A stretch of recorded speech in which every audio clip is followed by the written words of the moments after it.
Normally, it's not very unusual to have volunteer soldiers with rounds. As a matter of fact, he was on guard duty, as I mentioned before. A normal guard duty entails that one has to be armed to perform his duty effectively.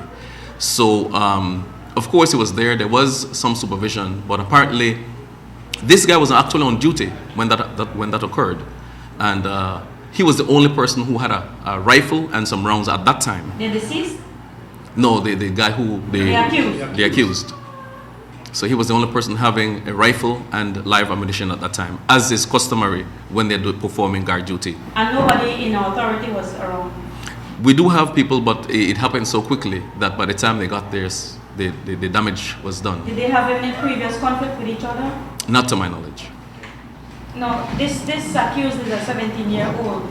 How normal is that kind of situation to be commissioning or allowing taking on 17-year-olds as volunteers? Is it normal? The Defense Act actually states that from 16 years old you could join the police defense force, a volunteer element. Okay. So it's quite legal. And he is being charged or treated as an adult, right? Of course. But we need to be very careful with this. As a matter of fact, I had mentioned to you before that he has been detained pending charges. So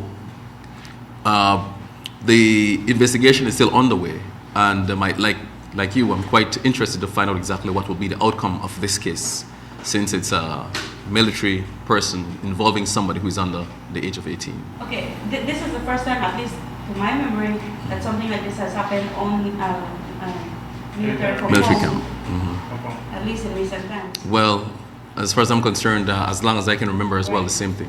What kind of precautionary method or measures will be in place henceforth to ensure that something like this does not occur?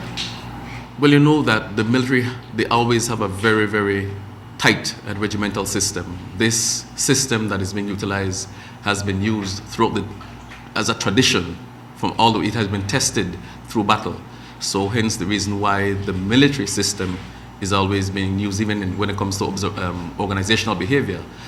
It is actually patterned from the military system. So it has been tested, and so it's not because of a system failure, but it's because of the human element that were involved that caused this.